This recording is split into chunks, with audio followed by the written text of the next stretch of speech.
নমস্কার বন্ধুরা, আপনাদের সবাইকে স্বাগত জানাই আমাদের আহারে বাঙালি চ্যানেলে। আমাদের আজকের রেসিপি হচ্ছে নিরামিষ খিচুড়ি। সব রকমের সবজি দিয়ে আমরা একটা খিচুড়ি বানাবো আজকে। তাই সেটাকে আমরা আলুর তরকারির সঙ্গে সার্ভ করবো। খুব ভালো, খুব ইন্টারেস্টিং হতে চলেছে ভিডিওটা। আপনারা পুরো ভিডিওটা দেখতে থাকুন, সম্পূর্ণ ভিডিওটা আপনারা দেখবেন, না দেখলে কিন্তু আপনারা অনেক কিছু মিস করে যাবেন। আর এখন এই বৃষ্টির টাইমে বাইরে হেভি জোর বৃষ্টি হচ্ছে, এখন যদি খিচুড়ি খাওয়া যায় তাহলে একটা আলাদাই মজা আছে, ঠিক আছে? আর আমাদের চ্যানেলটিকে আপনারা সাবস্ক্রাইব করবেন। সাবস্ক্রাইব বাটনের পাশে যে বেল আইকনটা রয়েছে ওটাকে আপনারা প্রেস করে দেবেন, যাতে আমরা যখন কোনো নতুন ভিডিও ছাড়বো সেটা যেন আপনাদের কাছে খুব সহজেই পৌঁছে যায়। আমাদের ভিডিওটিকে সম্পূর্ণ দেখবেন। তো চলুন আমরা এখন খিচুড়ি প্রস্তুত করি। খিচুড়ি বানানোর জন্য এখানে আমি সবজি নিয়েছি, কিছুটা কুমড়ো নিয়েছি, আমি এখানে বরবটি নিয়েছি, একটু পেঁপে নিয়েছি, দুটো গাজর নিয়েছি, 4টে টমেটো নিয়েছি, দুটো আলু নিয়েছি, একটা ফুলকপি নিয়েছি। আর এখানে আমি ঘি নিয়েছি কিছুটা, এখানে আমি সয়াবিন নিয়েছি, আর এখানে ডাল নিয়েছি আমি 300 গ্রাম মতো, আর এখানে গোবিন্দভোগ চাল নিয়েছি, গোবিন্দভোগ চালটাও আমি 300 গ্রাম মতো নিয়েছি। আর এখানে আমি নিয়েছি নুন, হলুদ আর সামান্য একটু চিনি। এখানে আমি কিছুটা গরম মশলা নিয়েছি। এখানে আমি কিছুটা ভাজা মশলা বানাবো, তার জন্য আমি নিয়েছি কয়েকটা শুকনো লঙ্কা নিয়েছি, একটু দারচিনি নিয়েছি, গোটা জিরে নিয়েছি, গোটা ধনে নিয়েছি, আর কিছুটা বড় এলাচ, ছোট এলাচ, লবঙ্গ আর গোলমরিচ নিয়েছি। ফোড়নের জন্য নিয়েছি কয়েকটা তেজপাতা, কয়েকটা শুকনো লঙ্কা, আর নিয়েছি এখানে আমি নিয়েছি দারচিনি, লবঙ্গ, গোলমরিচ, বড় এলাচ আর ছোট এলাচ। এখন আমি সবজিগুলোকে কেটে নেব। এসে গেছে আমাদের শুনটি, এখানে খিচুড়ি খেতে এসছে, ঠিক আছে বন্ধুরা? এই দেখো, ও এসছে খিচুড়ি খেতে। আর খিচুড়ি খেতে এসছিস? এখনো খিচুড়ি হয়নি তো শুনটি, এখন তুই চলে যা, তোর এই পেটে কালো জাম নিয়ে যা, এখনো হয়নি। এখন আমি একটা একটা করে সব রকমের সবজিগুলো কেটে নেব। ছাড়িয়ে নিচ্ছি এখন আমি কুমড়োটাকে আমি ছাড়িয়ে নিয়েছি। এখন আমি কুমড়োটাকে ছোট ছোট টুকরো করে কেটে নেব। তাকে আমি পুরোপুরি কেটে নিয়েছি। আমি পেঁপেটাকে কেটে নেব। পেঁপেটাও আমি ছাড়িয়ে নিয়েছি, পেঁপেটাকেও আমি কেটে নিচ্ছি। পেঁপের ভেতরের আমি এই অংশটাকে চেঁচে দিয়েছি আগে। এখন আমি এই ফুলকপিটাকেও কেটে নেব। এখানে ফুলকপিটাও আমি কেটে নিয়েছি। এখন আমি বরবটিগুলোকেও কেটে নেব।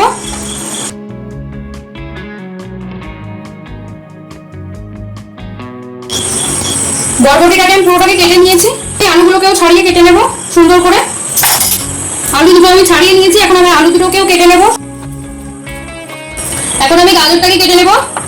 প্রথমে আমি গাজরটা এইভাবে শেষে ছালটা তুলে দেবো। গাজরটাকেও আমি এখন কেটে নিচ্ছি। গাজরটাকেও আমি সেম ভাবে কেটে নিয়েছি। আমি সব সবজি কেটে নিয়েছি এক এক করে সবগুলো। এখন আমি টমেটোটাকেও কেটে নেব।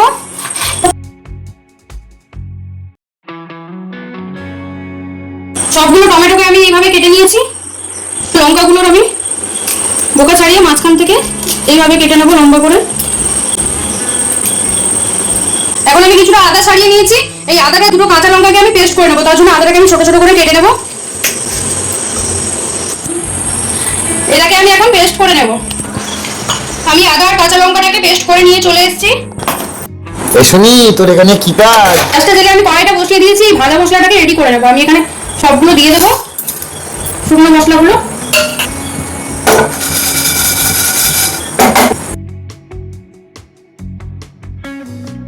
মশলাটা আমার ভাজা হয়ে গেছে, আমি গ্যাসটাকে বন্ধ করে দিয়েছি।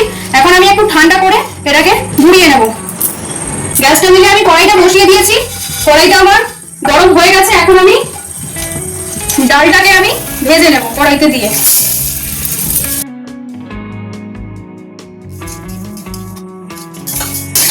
ডালটা আমি ভেজে নিয়েছি। ডালটার থেকে খুব সুন্দর ভাজা গন্ধ বেরোচ্ছে। এখন আমি ডালটাকে ধুয়ে নেব। এখন আমি গ্যাসটা জেলে কড়াইটা বসিয়ে দিয়েছি। এর মধ্যে আমি কিছুটা ঘি দিয়ে দেবো।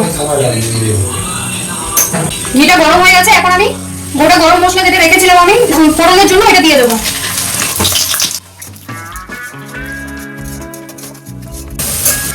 ফোড়নটা আমার ভাজা ভাজা হয়ে গেছে। এখন আমি এই যে আদা কাঁচা লঙ্কা পেস্টটা করে এনেছিলাম এটা দিয়ে দেবো।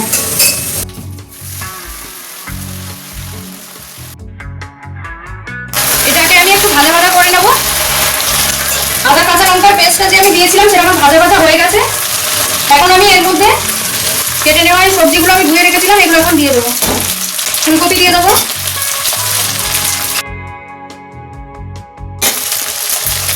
আলু লবণগুলো দিয়ে দেবো।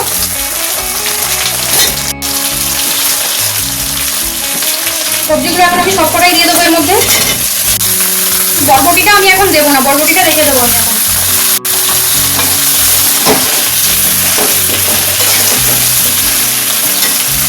একটু লবণ দিয়ে দেবো, লবণ দিয়ে দিচ্ছি এখন, হালকা একটু হলুদ দিয়ে দিচ্ছি।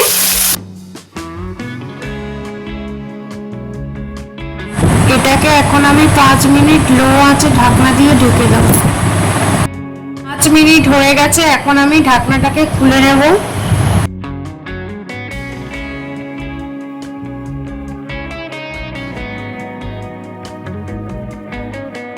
এখন আমি কেটে রাখা বরবটিগুলোকে দিয়ে দিচ্ছি।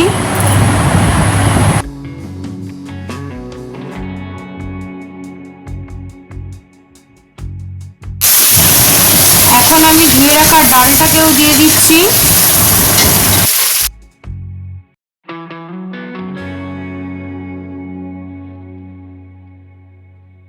ধুয়ে রাখা গোবিন্দভোগ চালটাকেও আমি এখানে দিয়ে দিয়েছি। কেটে রাখা টমেটো আর কাঁচা লঙ্কাটাকেও আমি এখন দিয়ে দিলাম।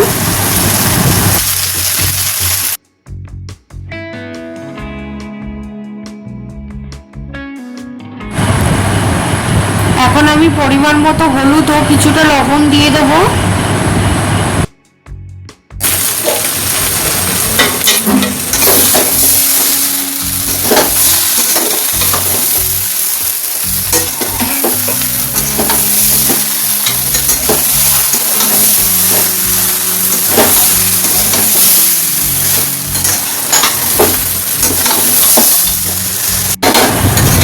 এখন আমি একটা হাঁড়ির মধ্যে কিছুটা জল দিয়ে দিয়েছি, জলটাকে আমি গরম করে নেব।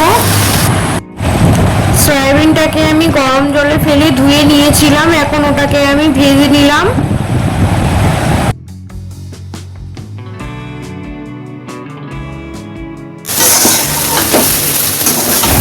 আমি হাঁড়ির মধ্যে যে জলটা বসিয়েছিলাম, জলটা আমার ফুটতে শুরু করেছে। এখন আমি ভেজে রাখা চাল, ডাল ও সবজিগুলোকে দিয়ে দিচ্ছি।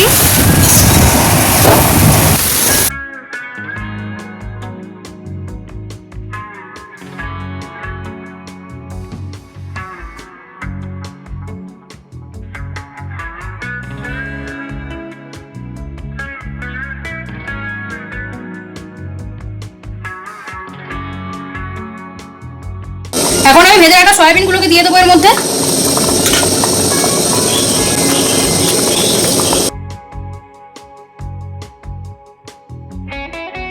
এখন আমি পরিমাণ মতো একটু লবণ দিয়ে দেবো, সেটা দিয়ে দেবো। গরম মশলার গুঁড়োটা দিয়ে দেবো। ভাজা মশলাটা যেটা আমি শুকনো খোলায় ভেজে আমি গুঁড়িয়ে নিয়েছিলাম, সেটা এখন দিয়ে দেবো কিছুটা।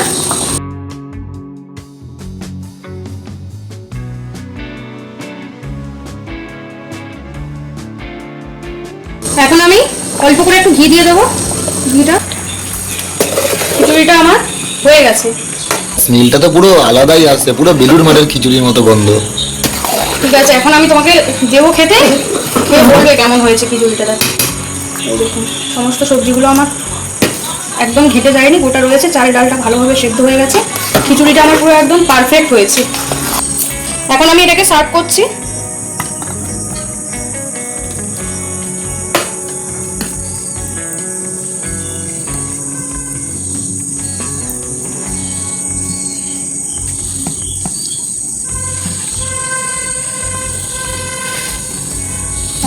দিলাম।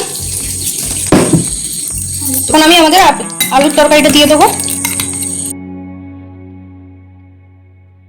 এই আলুর তরকারির রেসিপিটা আমি আজকে দেখালাম না, পরে একদিন আমি এই আলুর তরকারির রেসিপিটা আপনাদের সঙ্গে শেয়ার করব।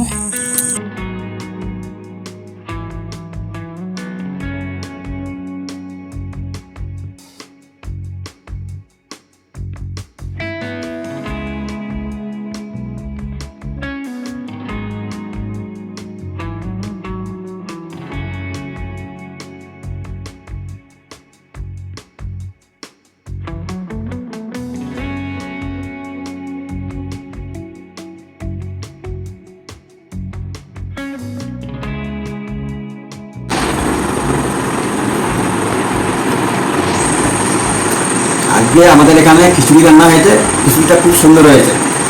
খিচুড়ি আর এইদিকে আলুর তরকারি আর আলু ভাজা। আপনারাও বাড়িতে এভাবে করে খাবেন, দেখবেন খুব সুন্দর লাগবে।